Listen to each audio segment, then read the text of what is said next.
મહાનગરપાલિકા દ્વારા જે ટેક્સની જે વાત છે કે વધાર્યું છે એમાં શું રજૂઆત હતી ને તમે શું આમાં કાર્યવાહી કરવા?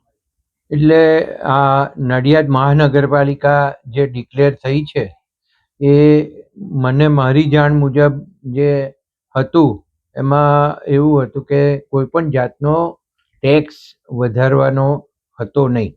અને જ્યારે માન્ય મુખ્યમંત્રી શ્રી દ્વારા અને શહેરી વિકાસ મંત્રી શ્રી દ્વારા હાઉસની અંદર જ્યારે આની જાહેરાત થઈ ત્યારે જ કહ્યું હતું કે 3 વર્ષ સુધી કોઈ પણ જાતનો ટેક્સ વધારવામાં આવશે નહીં. એટલે છેલ્લા કેટલાક સમયથી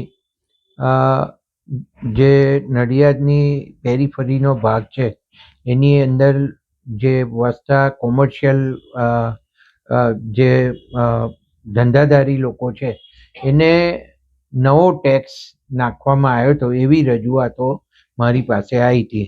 ને સતત 1 અઠવાડિયાથી બધા મને રજૂઆત કરતા હતા કે જે જાહેરાત થઈ છે એ પ્રમાણે આ શક્ય નથી.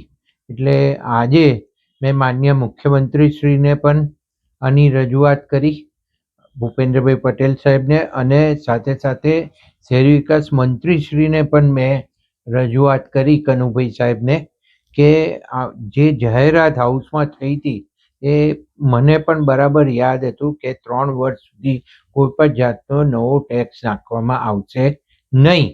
એટલે આ જે કોર્પોરેશન દ્વારા નવી આકારણી કરી અને ટેક્સ નાખ્યો છે કોમર્શિયલ પ્રોપર્ટીને એ ખોટો છે. ને એના કારણે જ રજૂઆત કરવાના કારણે આજે માન્ય મુખ્યમંત્રીશ્રી અને શહેરી વિકાસ મંત્રીશ્રીએ બંનેએ સૂચના આપી છે અધિકારીઓને કે આ નવો કોઈ પણ જાતનો ટેક્સ નાખવાનો રહેતો નથી અને 3 વર્ષ સુધી આ નવો ટેક્સ નાખવો નહીં એવો સ્પષ્ટપણે આદેશ કરવામાં આવ્યો છે.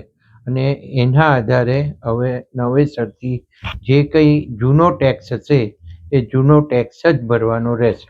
નવી સોસાયટીઓ જે બની રહી છે તો એ નવી જે મકાનો હોય, નવી આકારણી જે છે એની આખી વાત જુદી છે, પણ જેને ઓલરેડી ટેક્સ હતો અને જૂના મકાનોનો તો પ્રશ્ન જ નથી આવતો, પણ કોમર્શિયલ પ્રોપર્ટીમાં આ લોકોએ જે નાખ્યો છે એ કોમર્શિયલ પ્રોપર્ટીમાં પણ જેના જૂના ટેક્સ હતા એને નવી આકારણી કરીને ટેક્સ નાખવાનો રહેતો નથી.